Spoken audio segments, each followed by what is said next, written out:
Where is this story going to start? Do you know? At TUV 4 mounts.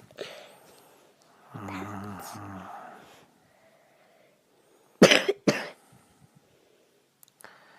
waiting for a story to drop into Daddy's head. Sometimes it takes a while. Somebody's still recording you.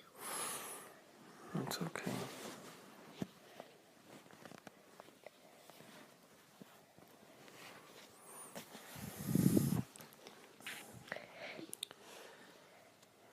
Morning time had come, and the fog was all over the valley.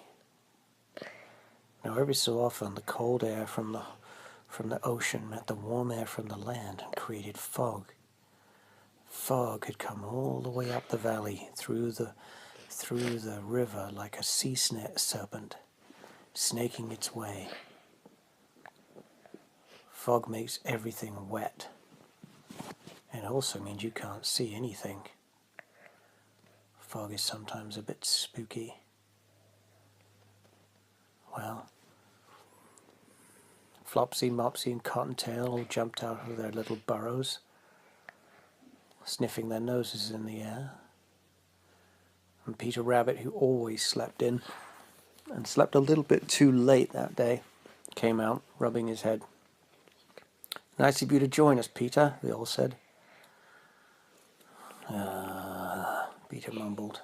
He'd been up late that night, as he usually was. Up to no good, probably, up to mischief. Peter Rabbit was definitely the most mischievous rabbit of all of them.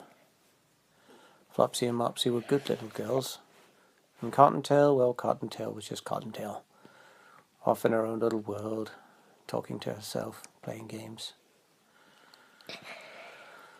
"Ah," said Peter as he stretched out his arms. "What a day." All the other rabbits were munching grass. "Rain or shine, we got to eat." So he started munching too. The mother came out of her burrow. "Now, you know the rules, kids. You don't go anywhere near the forest.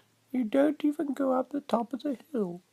Stay close to us and everything will be fine." Oh man, thought Peter. It's just a bummer to stay close to home all the time, and there's so much adventure to have. Peter Rabbit slowly started inching closer to the forest.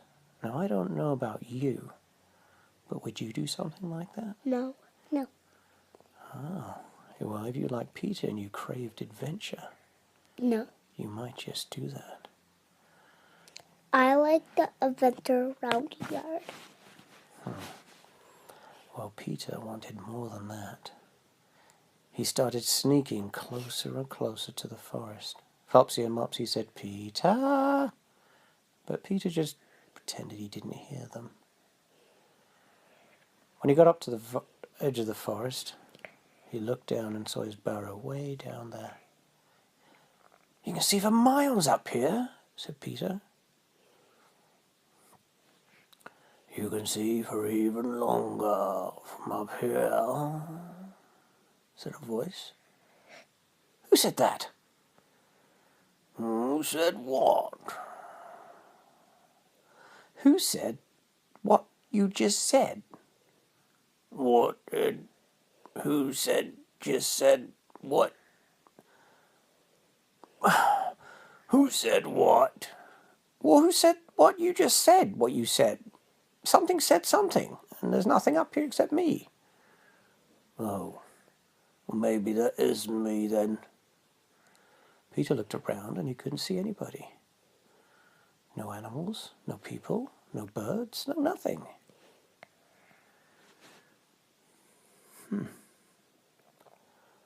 Well, he jumped closer to this big tree. And suddenly the ground moved a little. "Could you get off my toe, please?" Peter jumped and almost fell over backwards. "You mean to say A tree is talking to me? What's so strange about that? I am an old tree, and I've always talked. Wow. Peter looked up. He couldn't believe it. I've never, ever seen a talking tree, said Peter. I mean, I've read about them in books, and I thought they were all gone. Well, I'm the last one. If I keep talking with this croaky voice, I'm going to really hurt my throat. Oh, could you please just give me one of those lovely jujube berries down there? Down where? Peter looked down, and near the floor was a jujuberry bush. He picked one off and wondered where to put it. Suddenly, a branch came down and picked it out of his hand. And then he heard a swallowing sound. Oh, that feels better. Oh, yes! Thank you. You know, it takes me about 400 years to walk 2 feet, and that jujuberry bush is just a little bit too far for me. And it's very frustrating. Thank you, Peter. No problem, said Peter. Well, were you thinking of going into the forest, said the tree. Well, I have to say, said Peter, the thought had crossed my mind. Well, you be careful in there. There's all kinds, you know. Have you heard of the wolf that lives in that forest? Well, no, I haven't.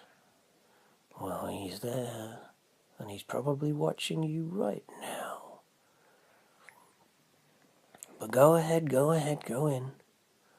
Have your little adventure, but don't come crying to me, said the old tree.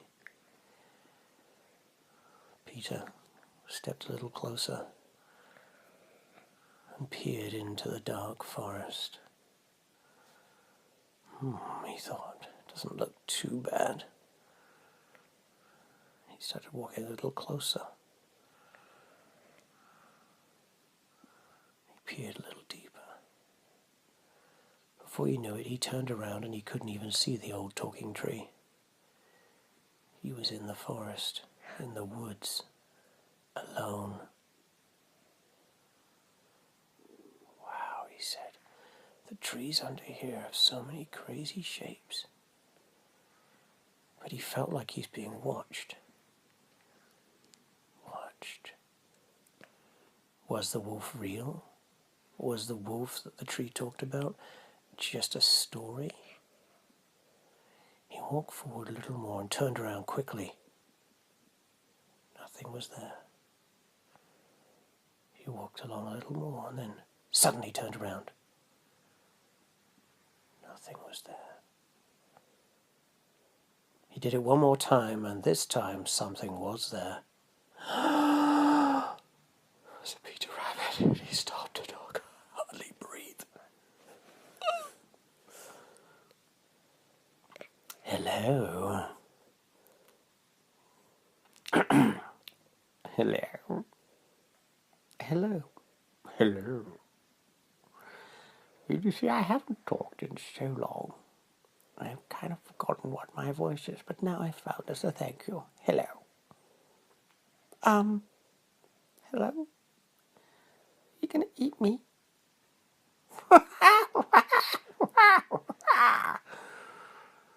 A big black wolf laughing like that can only mean one thing, you know. It means I'm hungry.